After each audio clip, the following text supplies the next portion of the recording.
Hello everyone. How are you all? I hope you all are doing good and your study is going well. So today we are going to start a new chapter, or we can say the introduction of the new chapter, that is polynomial. Now this introduction of polynomial is going to be very crucial for class 7th, class 8th, class 9th as well as for class 10th, because in all these four classes this chapter play a crucial role, and mostly the student don't know about what is polynomial. They solve the questions of polynomial, but they don't know what is the actual meaning of the polynomial. So in this particular video, in this lecture, we are going to understand about the polynomials and the basic terms of the polynomials. That is what is variable, what are constants, what are powers, terms, what is algebraic expression, what is algebraic equation, what are linear equation, what are quadratic equation, cubic equation, biquadratic equation, all these terms. So let's get started. तो सबसे पहले हम बात कर लेते हैं variable की, ठीक है। जो छोटे छोटे टर्म्स है पहले हमको उन्हें समझना पड़ेगा, तब हमें समझ में आएगा कि पॉलिनोमियल होता क्या है, ठीक है। तो देखिए सबसे पहले हम बात कर रहे हैं वेरिएबल की। अच्छा, वेरिएबल को अगर मैं इंग्लिश में तोड़ के देखूं तो वेरिएबल का मतलब क्या हुआ, ठीक है। ऐसी कोई चीज़ जिसकी वैल्यू बार बार बदले उसी को हम क्या बोलते हैं, वेरिएबल बोलते हैं, है ना। या फिर आप ये कह सकते हैं कि whose value is not fixed is called variable. तो चलिए डेफिनेशन में आप यही लिख लेते हैं, whose value is not fixed, जिसकी वैल्यू फिक्स नहीं है उसी को हम क्या कहते हैं, वेरिएबल कहते हैं, ठीक है। Let's take an example. एक एग्जांपल लेते हैं। Let we have 4x plus 5y that is equals to 3, ठीक है। मान लीजिए मैंने एक इक्वेशन लिख ली है। अब इस इक्वेशन में देखिए ये जो आपके पास x है, जो आपके पास y है, ये हमारी वेरिएबल की तरह काम करेंगे। मतलब इनकी वैल्यू फिक्स नहीं है। आप इस x की वैल्यू को कुछ रखोगे तो y की वैल्यू कुछ और आएगी, है ना। मान लीजिए इसकी वैल्यू मैं 1 रखूँगा तो यहाँ से इस y की वैल्यू कुछ अलग आएगी। मैं x की वैल्यू मान लीजिए 0 रख लेता हूँ तो y की वैल्यू कुछ और आएगी, या y की वैल्यू 0 रख लूँ तो x की वैल्यू कुछ अलग आएगी, है ना। तो बार बार क्या हो रहा है, मैं जितनी बार इनकी वैल्यू बदल रहा हूँ किसी एक की, तो दूसरे की वैल्यू बदल रही है। तो that's why these are called variables. इन्हीं को हम क्या बोलते हैं, वेरिएबल बोलते हैं, क्योंकि इनकी वैल्यू फिक्स नहीं है। तो ध्यान रखना, ये जो x और जो y हमने लिखे हैं ये हमारे क्या हैं, दीज आर वेरिएबल्स, क्योंकि इनकी वैल्यू क्या हो रही है, बार बार चेंज हो रही है, ठीक है। जितनी बार आप इसमें वैल्यू पुट करोगे एक की तो दूसरे की वैल्यू बदलेगी। तो आई होप वेरिएबल आपको समझ में आ गया। Now moving to constant. Now अब समझने की कोशिश करते हैं कि कांस्टेंट क्या होते हैं। तो कांस्टेंट का मतलब आपको समझ में आ रहा होगा, है ना। इंग्लिश में आपको समझ में आ रहा होगा कांस्टेंट का मतलब जिसकी वैल्यू फिक्स रहती है हमेशा, उसको हम कांस्टेंट बोलते हैं। तो हुज वैल्यू इज फिक्स्ड, जिसकी वैल्यू क्या होती है, हमेशा फिक्स रहती है, वो वैल्यू बदले ना बार बार, तो वही क्या कहलाता है, हमारा कांस्टेंट कहलाता है ना। Let's take an example. चलिए एक एग्जांपल ले लेते हैं। मान लीजिए मेरे पास है 4x square plus 2x plus 3, ठीक है, इक्वल्स टू 0 मान लीजिए। ये मेरे पास एक एक्सप्रेशन है ना, इक्वेशन है। अब इसमें ये जो 4 है, ठीक है, ये जो 2 है, ये जो 3 है, इनकी वैल्यू तो बदलेगी नहीं। 4 तो 4 ही रहेगा हमेशा, है ना। 2 की वैल्यू 2 फिक्स है, 3 की वैल्यू 3 फिक्स है, ये तो चेंज नहीं होने वाले। तो ये जो हमारे टर्म दिख रहे हैं हमको, ये जो हमें 4, 2, 3 ये सब दिख रहे हैं, ये हमारे क्या हैं, ये है हमारे कांस्टेंट। कांस्टेंट का मतलब इनकी वैल्यू नहीं बदलेगी। x की वैल्यू बदल सकती है ना, क्योंकि वो वेरिएबल है, लेकिन इनकी वैल्यू आपस में कभी नहीं बदलेगी, ठीक है। तो दीज आर कॉल्ड कांस्टेंट, इनकी वैल्यू नहीं बदलती, ठीक है। अच्छा, इसी को एक्सप्रेशन को लिखा कुछ, इसको जनरल फॉर्म में ऐसे लिखा जाता है कुछ, जैसे ax square plus bx plus c equals to 0, ठीक है। ये एक स्टैंडर्ड क्वाड्रेटिक इक्वेशन है, ठीक है। एक सेकंड, हाँ, इस तरह से हम इसको लिखते हैं। अब इसमें देखिए जो मैंने a लिखा है, ये जो b लिखा है और जो c लिखा है, यही है हमारे क्या, कांस्टेंट। इनकी वैल्यू नहीं बदलेगी। ये वैल्यू जो भी यहाँ पर होगी, a की जगह पर मान लो 2 है या 3 है या 4 है, कुछ भी है ना, तो वो फिक्स वैल्यू रहेगी, और उन्हीं को हमने क्या बोला, कांस्टेंट बोला, ठीक है। और बाकी जो आपको दिख रहा है एक्स स्क्वायर, ये x, ये क्या है हमारे, ये वेरिएबल्स हैं, ठीक है। इनकी वैल्यू चेंज हो सकती है। नाउ मूविंग टू नेक्स्ट, अब चलते हैं पावर। चलिए पावर तो आप जानते ही हैं, छोटी क्लास में भी आपने पढ़ा है ना। 2 की पावर 3, 3 की पावर 4, इस तरह से हम पढ़ते हैं। तो पावर क्या है, सिंपली किसी भी चीज़ की जो एक्सपोनेंशियल फॉर्म में होती है उसी को हम क्या बोलते हैं, पावर बोलते हैं ना। जैसे 5 की पावर 2, 2 की पावर 3, 3 की पावर 4, है ना, कुछ इस तरह से ये सब हमारे क्या हैं, पावर है, ठीक है। नेक्स्ट इसके बाद बात करते हैं टर्म्स की। टर्म्स क्या होते हैं, अब ये चीज़ को आपको समझना बहुत इंपॉर्टेंट है कि टर्म्स क्या होते हैं। तो टर्म्स हम हर उस चीज़ को कह सकते हैं जिसमें एक वेरिएबल हो और कांस्टेंट हो और एक पावर हो, जो तीन चीज़ें मैंने ऊपर लिखी हैं। अगर किसी एक्सप्रेशन में वेरिएबल है, कांस्टेंट भी है और कोई पावर भी है तो उसी को हम टर्म्स बोलते हैं। ठीक है, चलो मैं इसकी डेफिनेशन लिख दे रहा हूँ पहले। विच हैज़, जिसमें, which has variable comma constant, constant and power. ठीक है, जिसमें वेरिएबल हो, कांस्टेंट हो और पावर हो, उसी को हम क्या कहते हैं, टर्म कहते हैं। अब मैं आपको एक एग्जांपल, दो तीन एग्जांपल लेके बता रहा हूँ, आपको समझाने की कोशिश करता हूँ। ठीक है, जैसे मान लीजिए मैं बोल रहा हूँ कि मेरे पास एक example, for example take an example 7x²। ठीक है, तो क्या मैं इसको एक टर्म कह सकता हूँ? तो टर्म कहने से पहले मुझे इसमें ढूंढना पड़ेगा कि क्या इसमें एक वेरिएबल है, एटलीस्ट क्या इसमें कांस्टेंट है और क्या इसमें पावर है। देखिए ये जो 7 है, ये 7 क्या है मेरा, ये हमारा क्या है, ये कांस्टेंट टर्म है ना, कांस्टेंट है, ये कांस्टेंट है। ये x क्या है, ये x वेरिएबल है जिसकी वैल्यू बदलती रहती है ना। और ये जो 2 है, ये 2 किसकी तरह काम करेगा, ये तो पावर है हमारी, है ना। तो क्या इसमें तीनों चीज़ें प्रेजेंट हैं? देखिए कांस्टेंट भी है, वेरिएबल भी है, पावर भी है। तो क्या हम इसको एक टर्म कह सकते हैं? जी बिल्कुल कह सकते हैं, ये एक टर्म है। ठीक है, अच्छा मैं अगर आपको एग्जाम्पल के लिए ये बोलूँ कि 7, ठीक है, मैं आपके सामने लिखा है मैंने खाली 7, तो क्या 7 एक टर्म है? अब टर्म की डेफिनेशन मैंने आपको क्या बोली, टर्म की डेफिनेशन है कि उसमें एक वेरिएबल होना चाहिए, एटलीस्ट एक कांस्टेंट होना चाहिए और एक पावर होनी चाहिए। ठीक है, तभी हम उसको क्या बोलेंगे, टर्म बोलेंगे। और अब 7 जो है, ये तो खाली ऐसा लग रहा है हमें कि कांस्टेंट है, इसमें तो कोई और चीज़ है ही नहीं, ना वेरिएबल दिखाई दे रहा ना power, but we are mistaking, you are mistaking actually. ठीक है, कि ये एक टर्म नहीं है, एक्चुअली ये भी एक टर्म है। आप सोचोगे सर क्यों? तो देखिए आपने पढ़ा होगा या सुना, पढ़ा नहीं होगा तो सुना तो होगा ही, कि किसी भी चीज़ की पावर जब 0 होती है तो उसकी वैल्यू 1 बन जाती है। तो अगर मैं 7 के पीछे अगर मान लीजिए ऐसे y की पावर 0 लिख दूँ तो ये गलत तो नहीं होगा ना? क्यों, ये गलत होगा क्या? गलत तो नहीं हो सकता, क्योंकि किसी भी चीज़ की पावर 0 का मतलब होता है उसकी वैल्यू 1। तो यानी कि 7 × 1 दैट इज इक्वल्स टू 7। अब इसमें तीनों चीज़ें तो हैं। ठीक है, देखिए ये 7 क्या है अपने आप में, ये कांस्टेंट है। ठीक है, y मुझे दिखाई दे रहा है, ये वेरिएबल है। ठीक है, और 0 ये मेरी पावर है। ठीक है, पावर तो है, चाहे 0 ही है ना, तो पावर तो है। तो क्या हम इस खाली 7 को हम एक टर्म कह सकते हैं? तो हाँ, ये भी हम एक टर्म कह सकते हैं, इसको भी हम टर्म कह सकते हैं। ठीक है, इतना समझ में आ गया होगा। और एग्जाम्पल भी ले सकते हैं। ठीक है, चलिए अब मान लीजिए मेरे पास एक एग्जाम्पल और ले लेता हूँ। मान लीजिए मेरे पास है 5x² + 2x + 3। अब मैं अगर आपसे पूछूं कि इस पर्टिकुलर एक्सप्रेशन में कितने टर्म हैं, तो बताइए। देखिए ये फर्स्ट पार्ट जो है ये भी एक टर्म है। ठीक है, क्यों? क्योंकि देखिए कांस्टेंट और वेरिएबल और पावर तीनों है इसके पास। अब ये जो आपका 2x लिखा हुआ है, ये भी अपने आप में क्या है, ये भी एक टर्म है। ठीक है, क्यों? क्योंकि 2 क्या है मेरा, एक कांस्टेंट हो गया, x मेरा वेरिएबल है, और इसके अगर पावर कुछ नहीं लिखे है, तो जिसकी पावर कुछ नहीं लिखे इसका मतलब उसके पास पावर 1 है। ठीक है, वो पावर 1 को हम लिखते नहीं है बेसिकली। ठीक है, हम लिखते नहीं है जनरली, पर उसके पास पावर 1 होती है। तो ध्यान रखना इसकी पावर 1 भी है। तो हमारे पास क्या है, कांस्टेंट है, वेरिएबल है और एक पावर भी है। और 3, तो 3 तो मैंने अभी ऊपर समझा दिया ना, ये 7 के फॉर्म में जो मैंने समझाया था वही तो है। तो 3 अपने आप में क्या है, ये कांस्टेंट है। इसके पीछे हम अपने मन से x की पावर 0 लिख सकते हैं ना, इसके पीछे मैं x की पावर 0 ऐसे मेंशन करना चाहो तो कर सकता हूँ, गलत नहीं है। 3 क्या हो गया कांस्टेंट, x क्या हो गया वेरिएबल, 0 क्या हो गई पावर। तो ये भी एक टर्म है। तो अगर इस पर्टिकुलर एक्सप्रेशन की मैं बात करूं तो how many terms it has 3 terms. ठीक है, चलिए आई होप इतना आपको समझ में आ गया होगा। Now moving to next. Next आप बात करते हैं अलजेब्रिक एक्सप्रेशन की। ठीक है, कि अलजेब्रिक एक्सप्रेशन क्या है, अलजेब्रिक एक्सप्रेशन। हालांकि अलजेब्रिक एक्सप्रेशन और अलजेब्रिक इक्वेशन इन दोनों में मैंने अच्छे से आपको डिफरेंस समझा रखा है।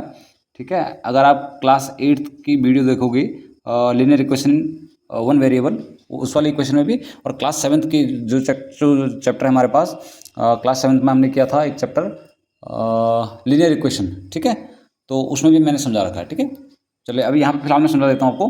अलजेब्रिक एक्सप्रेशन का मतलब, अगर एक्सप्रेशन में, ठीक है, एक एग्जाम्पल लेके चलते हैं। मान लीजिए 2 टर्म, 3 टर्म, 4 टर्म है खाली, इक्वल टू का साइन नहीं है उसमें, तो वो एक्सप्रेशन कहलाती है हमारी। ठीक है, मैं एक एग्जाम्पल लेके चल रहा हूँ, एक एग्जाम्पल एक्सप्रेशन। तो अगर मैं बोलूँ मेरे पास टर्म 1 है प्लस टर्म 2 है, ठीक है, प्लस टर्म 3 है, तो ये सब हमारे क्या हैं, ये मिलके हमारा क्या कहलाएगा, एक एक्सप्रेशन कहलाएगा, एल्जेब्रिक एक्सप्रेशन कहलाएगा।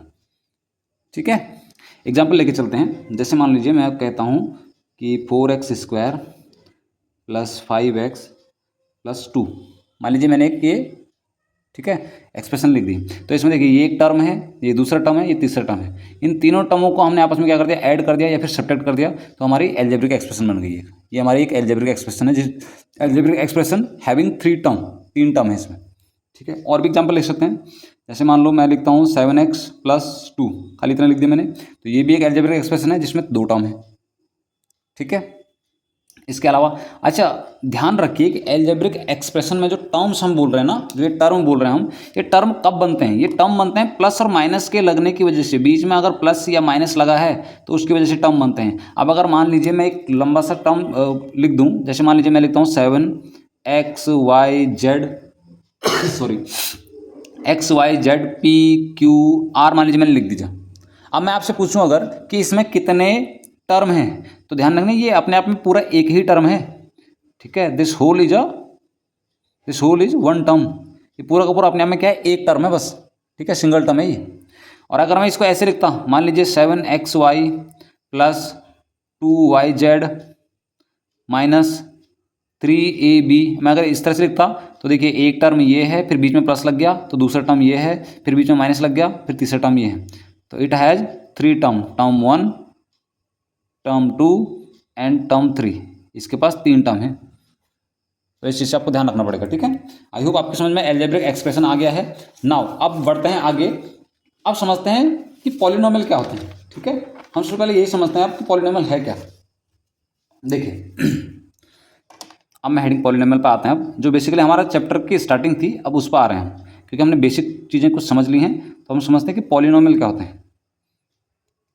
ठीक है, तो एक ऐसा एल्जेब्रिक एक्सप्रेशन, ठीक है, एक ऐसा एल्जेब्रिक एक्सप्रेशन जिसमें जो वेरिएबल है उसकी पावर होल नंबर हो, उसी को हम क्या कहेंगे, पॉलिनोमियल कहेंगे। ठीक है, आपको समझ नहीं आया होगा शायद, क्या पता, है ना। तो चलिए मैं पहले लिख दे रहा हूँ, फिर मैं आपको समझा रहा हूँ। तो एल्जेब्रिक एक्सप्रेशन, अच्छा ये एल्जेब्रिक एक्सप्रेशन, और अगर मैं बोलता कि इक्वेशन तब, ठीक है, अगर मैं कहता एल्जेब्रिक इक्वेशन, तो इक्वेशन और एक्सप्रेशन में बस ज़्यादा कुछ फर्क नहीं है। इक्वेशन मतलब अगर इक्वल टू का साइन, अगर जैसे मान लीजिए ये मैंने क्या बोला, ये पूरा का पूरा एक एक्सप्रेशन है, मैं इसी के साथ अगर इक्वल टू का साइन लगा के 2, 3, 5 कुछ भी लिख दूँ, तो ये अपने आप में क्या बन गया, ये इक्वेशन बन गई बस। तो इक्वेशन कब बनती है, जब हम इक्वल टू का साइन मेंशन कर देते हैं, ठीक है, एक्सप्रेशन के साथ, तो वो इक्वेशन कहलाती है। ठीक है, तो इस चीज़ का ध्यान रखना कि एक्सप्रेशन और इक्वेशन में क्या फ़र्क है। ठीक है, चलिए हम पॉलिनोमियल पे थे। तो पॉलिनोमियल क्या होता है, तो ऐसा एल्जेब्रिक एक्सप्रेशन, मैं लिख दे रहा हूँ पहले, एल्जेब्रिक एक्सप्रेशन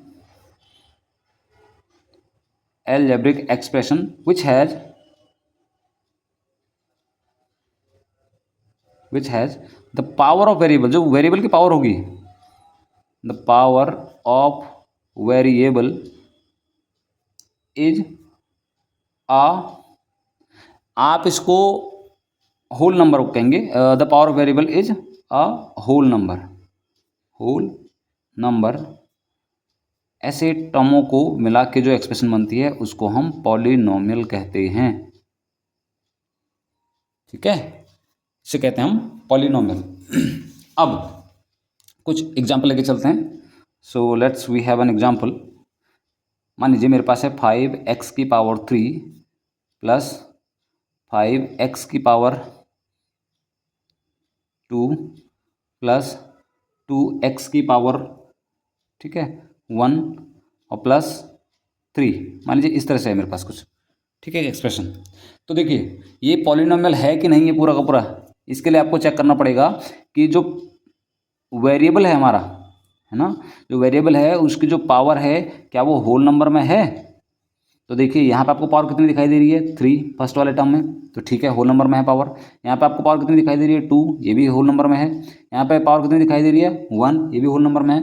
और 3, इस 3 के साथ, तो 3 के साथ तो हम ऐसे मेंशन कर सकते हैं ना, 3x की पावर 0, तो ये जीरो क्या है, ये भी तो होल नंबर का पार्ट है। होल नंबर कहाँ से स्टार्ट, जीरो होते हैं, जीरो से स्टार्ट होते हैं ना, तो इसके पास भी तो जीरो है, तो इसका मतलब ये पूरा का पूरा क्या है, एक पॉलिनोमियल है। ठीक है। अच्छा, अब जरा एक दो एग्जांपल और लेके चलते हैं। जैसे मान लीजिए मेरे पास है 7x plus 2y plus 4z²। मान लीजिए मैंने इस तरह से लिख दिया, ठीक है, एक्सप्रेशन। अब इसमें तो देखिए ये x के पास कोई पावर हमने ऊपर लिखी नहीं है, तो इसका मतलब इसके पास पावर 1 है। यहाँ पे y के पास भी कोई पावर लिखी नहीं है ऊपर, इसका मतलब इसकी पावर भी 1 है, और यहाँ पे तो 2 लिखा ही है। तो देखो तीनों की तीनों पावर क्या है, होल नंबर में है, तो इसका मतलब ये भी क्या है, पॉलिनोमियल है। अब एक क्वेश्चन आता है कई बार से बच्चों का कि सर तो पॉलिनोमियल अगर सारे के सारे इस तरह से पॉलिनोमियल ही बन रहे हैं, तो पॉलिनोमियल कौन से नहीं है। ठीक है, तो देखो अगर किसी वेरिएबल की पावर नेगेटिव में है तो वो पॉलिनोमियल नहीं है। जैसे मैं एग्जांपल लिखूं, ठीक, मैं यहाँ पर लिख देता हूँ नॉट पॉलिनोमियल, मैं यहाँ पर लिख दे रहा हूँ नॉट पॉलिनोमियल, जो पॉलिनोमियल नहीं है। ठीक है, उनके एग्जाम्पल लिख रहा हूँ मैं कुछ आपको समझाने के लिए। तो जैसे मान लीजिए मैं लिखता हूँ x की पावर -4 या -3 या -2 या -1। तो हमने क्या बात की थी अभी, देखो ऊपर जो पॉलिनोमियल की डेफिनेशन कहती है वो कहती है कि वेरिएबल की जो पावर है वो होल नंबर में होनी चाहिए, होल से नीचे नहीं जानी चाहिए, मतलब power should not be in the negative form. But यहाँ पे हमें दिखाई दे रहा है क्लियरली कि जो पावर वो क्या है, वो -4 है। तो इसका मतलब it is not an polynomial, it is not a polynomial, एक पॉलिनोमियल नहीं है। ठीक है, या फिर मान लीजिए मैं लिखता हूँ रूट, मैंने वेरिएबल को मान लीजिए रूट के अंदर डाल दिया, मैंने लिख दिया रूट वाई, क्या ये आपका पॉलिनोमियल है? नहीं, क्योंकि इसको जब सॉल्व करेंगे ना तो इसकी वैल्यू ऐसी आएगी y की पावर 1/2, y की पावर हाफ। अब हाफ तो होल नंबर नहीं होता ना, जीरो हो सकता है, 1 हो सकता है, लेकिन हाफ तो नहीं होता। तो ये भी हमारे क्या है, ये भी एक पॉलिनोमियल नहीं है। क्लास 9th में एक्चुअली ये सब लिखे हुए हैं। ठीक है, ये भी पॉलिनोमियल नहीं है, नॉट अ पॉलिनोमियल, ये एक पॉलिनोमियल नहीं है, क्योंकि इसमें जो पावर है वो क्या बन रही है, होल नंबर के फॉर्म में नहीं है। ठीक है। अच्छा, अगर मान लीजिए कोई एक्सप्रेशन इस तरह से लिखी है 1/x, इस तरह से लिखिए, तो जब हम इसको सॉल्व करेंगे ना तो इसका मतलब ये होता है कि ये जो x है ऊपर आएगा तो इसकी पावर -1 हो जाएगी। अब बताइए क्या इसकी जो पावर है वो होल नंबर के फॉर्म में है? नहीं, तो ये तो नेगेटिव में आ गई है ना, माइनस में आ गई। इसका मतलब ये जो पूरा का पूरा टर्म है ये, ठीक है, ये भी एक पॉलिनोमियल नहीं है, नॉट अ पॉलिनोमियल, ये भी एक पॉलिनोमियल नहीं है। आई होप आपके समझ में आ गया आपके पॉलिनोमियल कौन से हैं और कौन से नहीं हैं। जिनकी भी पावर आपके होल नंबर में है वो सब पॉलिनोमियल हैं। ठीक है, अगर मैं सिंगल टर्म को भी उठा के देखूँ, जैसे मान लीजिए कि मैं खाली इतना लिख रहा हूँ 4x, ये अपने आप में पूरा का पूरा एक पॉलिनोमियल है, ध्यान रखिए। ठीक है, चाहे ये मोनोमियल ही क्यों ना हो, मोनोमियल भी पॉलिनोमियल होते हैं, बाइनोमियल भी पॉलिनोमियल होते हैं, ट्राइनोमियल भी पॉलिनोमियल होते हैं। ठीक है, और उसके आगे आने वाले टर्म तो फिर पॉलिनोमियल हुई, ध्यान रखना है। ठीक है, अभी हम इनकी बात भी करेंगे कि मोनोमियल, बाइनोमियल, ट्राइनोमियल ये क्या होते हैं। ठीक है, फिलहाल इतना समझ में आ गया होगा आई होप। ठीक है, अब आगे बढ़ते हैं। चलिए अब आगे बात करते हैं, डिग्री ऑफ पॉलिनोमियल क्या होता है। डिग्री ऑफ पॉलिनोमियल, ठीक है, किसी पॉलिनोमियल की डिग्री। तो ये कुछ ज़्यादा हार्ड फास्ट नहीं है। डिग्री का मतलब होता है मैक्सिमम पावर कितनी है पॉलिनोमियल में। ठीक है, डिग्री का मतलब है हाईएस्ट पावर या फिर मैक्सिमम पावर।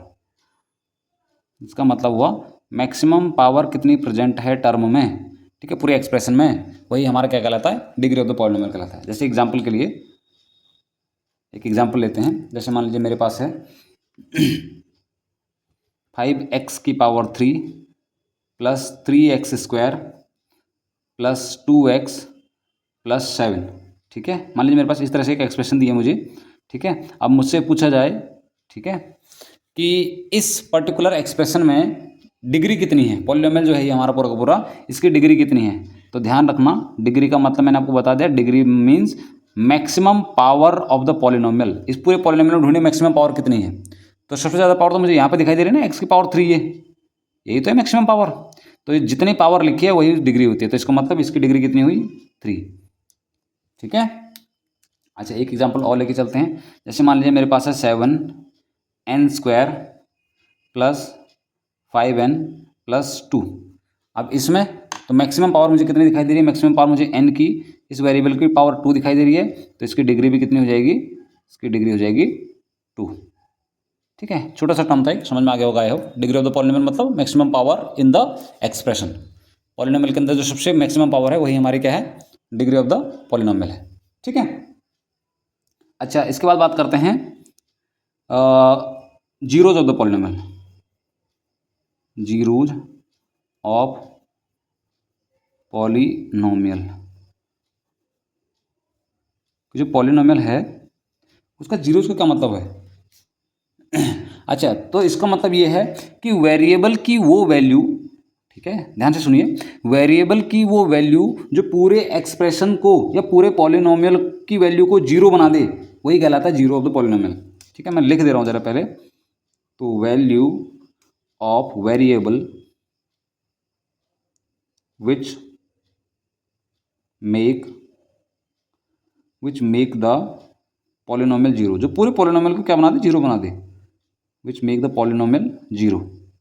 ठीक है, अब क्योंकि पूरे पॉलिनोमियल की वैल्यू को जीरो बना देगा, इसलिए उसका नाम क्या रखा जाता है, उसको हम जीरोज बोलते हैं। जैसे कि एग्जांपल के लिए मान लीजिए मेरे पास एक एक्सप्रेशन है 5x + 5। ठीक है, अब मैं आपसे अगर मैं आपसे बोलूं कि इस एक्सप्रेशन में ये जो वेरिएबल है मेरे पास x, इस वेरिएबल की मैं ऐसी कौन सी वैल्यू रखूं कि ये पूरा का पूरा जीरो बन जाए। ठीक है, तो मैं अगर यहाँ पे x की जगह पे -1 रख दूँ, ठीक है, तो क्या होगा, देखिए इस x की जगह पर अगर मैं -1 रख दूँ तो क्या बनेगा, ये बनेगा 5 × -1 + 5, 5 की -1 से मल्टीप्लाई करेंगे बन जाएगा -5 + 5 -5 + 5 कैंसिल आउट, वैल्यू बन गई जीरो। पूरे पॉलिनोमियल की वैल्यू क्या बन गई है, जीरो। तो हम कह सकते हैं कि x = -1 जो हमने लिखा है देखो ब्रैकेट में, ये x = -1 जो था हमारा, ये हमारा क्या है, जीरो है, जीरो ऑफ द पॉलिनोमियल है। क्यों जीरो ऑफ द पॉलिनोमियल है, क्योंकि इस वैल्यू की वजह से, x की वैल्यू -1 की वजह से हमारा जो पॉलिनोमियल था 5x + 5, इसकी वैल्यू क्या बन गई है, जीरो बन गई है। तो जिस चीज़ की वजह से वैल्यू जीरो बनी है वही हमारा क्या है, जीरो है।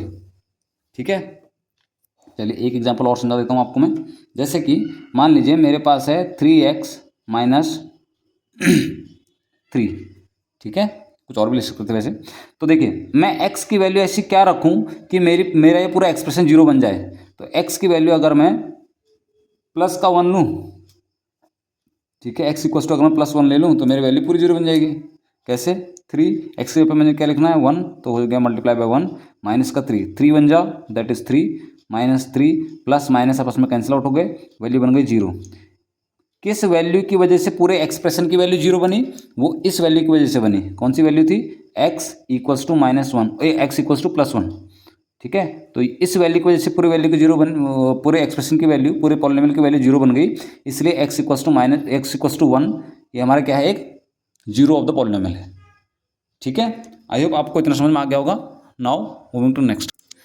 चलिए अब हम बात कर रहे हैं टाइप्स ऑफ पॉलिनोमियल की। ठीक है, कि पॉलिनोमियल के टाइप्स क्या क्या हो सकते हैं। देखिए पॉलिनोमियल आपके बेसिकली तीन टाइप के हो सकते हैं, on the basis of degree, on the basis of terms और on the basis of variable.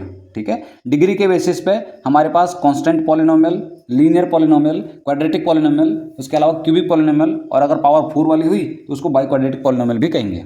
ठीक है, इसके अलावा अगर हम बेसिस पे बात करते हैं on the basis of terms, तो टर्म्स के बेस पे मोनोमियल, बाइनोमियल, ट्राइनोमियल, है ना, ये तीन टाइप के हमारे सामने बेसिकली पॉलिनोमियल्स होते हैं। और अगर हम बात करें वेरिएबल के बेस पे, तो वेरिएबल्स के बेस पे हम क्या कहते हैं, polynomial having 1 variable, polynomial having 2 variable and polynomial having many variables. ठीक है, अब एक एक करके जरा इनको समझते हैं क्योंकि सबसे मेन आपका डिग्री के बेस पे है, और 9th क्लास में 10th क्लास में बेसिकली, तो उससे पहले इसी को समझा देता हूँ मैं। ठीक है, तो टाइप्स ऑफ पॉलिनोमियल, सबसे पहले on the basis of degree, on the basis of degree. तो डिग्री के बेस पे हमारे पास क्या क्या पॉलिनोमियल हो सकते हैं।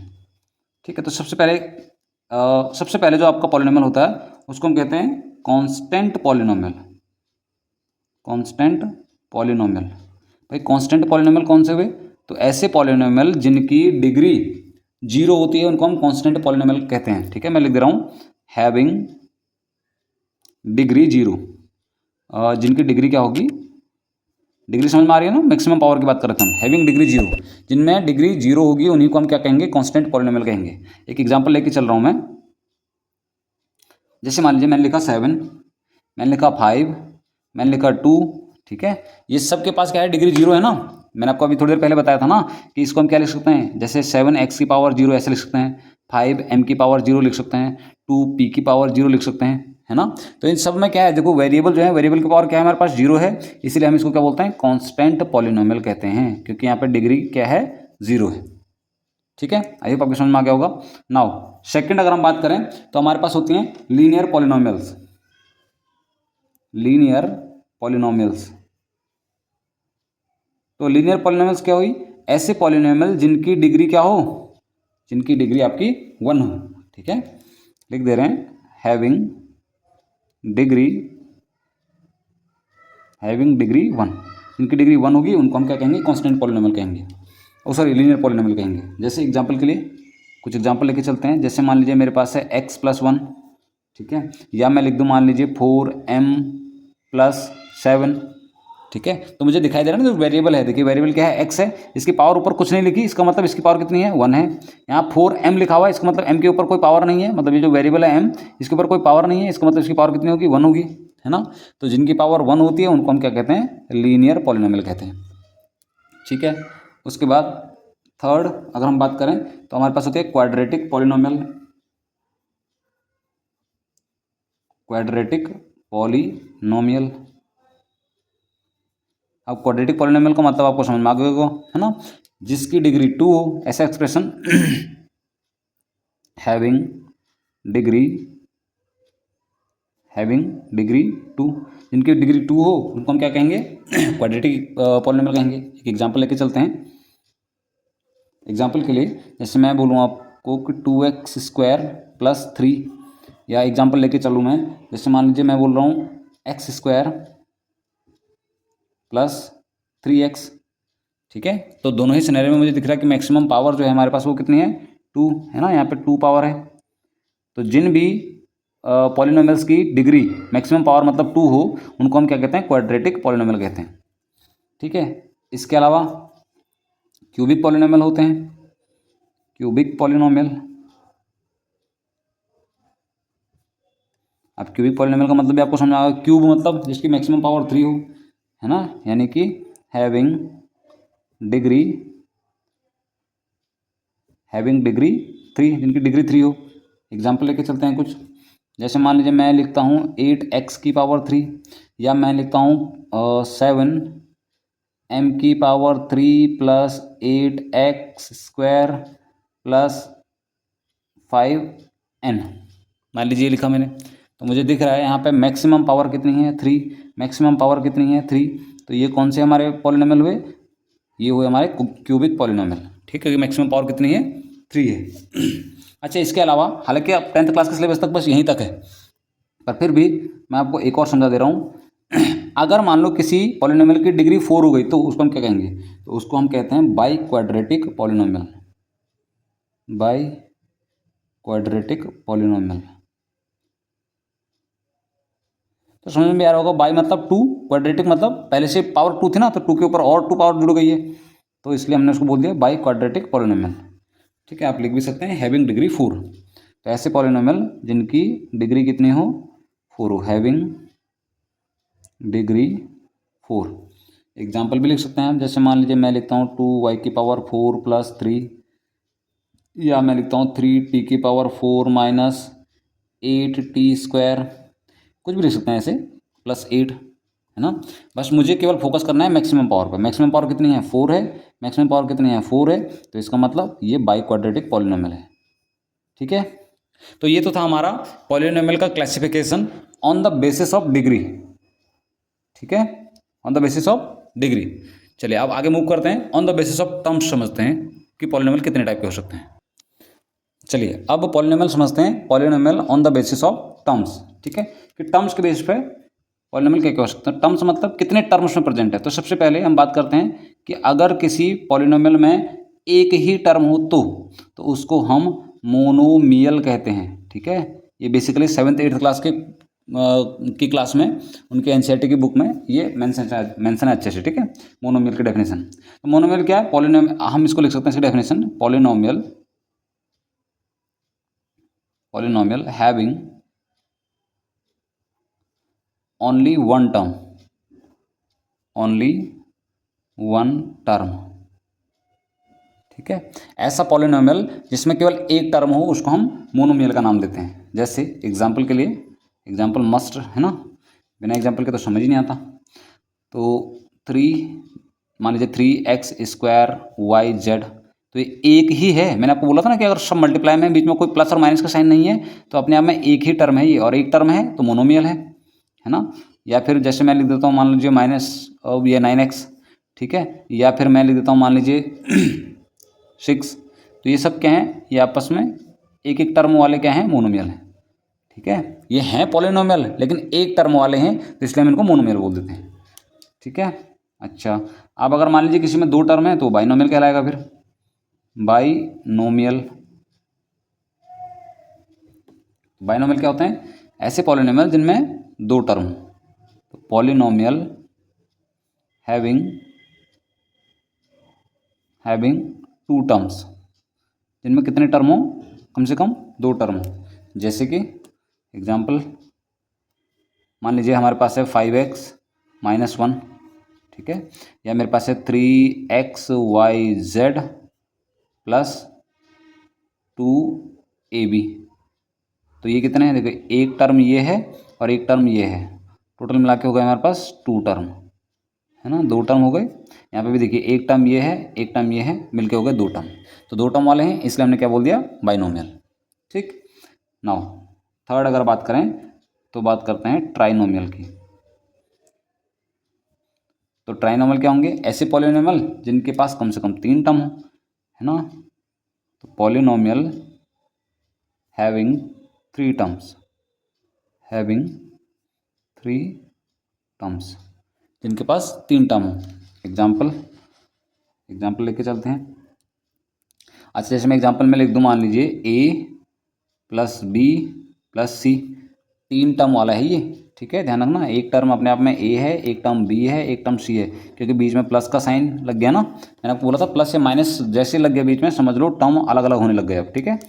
अच्छा, और कोई और एग्जाम्पल भी ले सकते हैं। जैसे मान लीजिए मैं लिखता हूँ 3xy + 7ab + 4, ठीक है, या माइनस भी लगा सकते थे बीच में, उसमें कोई वो नहीं है, ठीक है। तो ये हो गया हमारे पास, देखिए एक टर्म ये हो गया, एक टर्म ये हो गया और एक टर्म ये हो गया, तो 3 टर्म वाला हो गया। तो इसको इसलिए हमने इसका नाम दे दिया ट्राइनोमियल, ठीक है। चलिए, आपको on the basis of terms भी समझ में आ गया होगा, मतलब पॉलिनोमियल टर्म्स के बेस पे कितने टाइप के हो सकते हैं, तो 3 टाइप के हो सकते हैं। अच्छा, अगर किसी बच्चे का क्वेश्चन आ सकता है कि सर 3 के बाद अगर मान लो किसी पॉलिनोमियल के 4 टर्म हो तो वो भी, उसको भी हम नॉर्मली पॉलिनोमियल ही बोल देंगे, ठीक है। उसको कोई फिक्स ऐसा नाम नहीं है, तो उसको भी हम पॉलिनोमियल बोल देते हैं। अब एक लास्ट चीज और बच गई है, ठीक है। On the basis of variable, है ना, वेरिएबल भी तो अलग अलग हो सकते हैं, तो वेरिएबल के बेस पे पॉलिनोमियल को कैटेगराइज कैसे करेंगे हम, ठीक है। मैं यहीं पे थोड़ा सा स्पेस बच गया, तो इसी में आप ख़त्म करने की कोशिश करता हूँ। वीडियो थोड़ा लेंथी हो गई है, सॉरी फॉर दैट। देखिए, अगर मान लीजिए किसी पॉलिनोमियल में एक ही वेरिएबल हो, तो हम इसको लिख सकते हैं polynomial having 1 variable. I hope आपको समझ में आ रहा होगा ये किसका मतलब क्या है। देखो, एग्जांपल के लिए अगर मैं ले लूँ, जैसे मान लीजिए 5x² + 3x + 2, तो देखो वेरिएबल मुझे दिखाई दे रहा है कि एक वेरिएबल मेरे पास यहाँ पे x है और दूसरा वेरिएबल इधर भी x ही है, तो एक ही वेरिएबल हुआ ना। तो अगर पूरे एक्सप्रेशन में एक जैसे ही वेरिएबल चल रहा है, चाहे पावर, इस बार हमें पावर से कोई लेना देना नहीं है, पावर 2 हो 3 हो उससे कोई मतलब नहीं है, ठीक है। वेरिएबल देखना है हमें, तो वेरिएबल एक जैसे ही है, तो इसलिए इसको बोलेंगे हम पॉलिनोमियल हैविंग 1 वेरिएबल, ठीक है।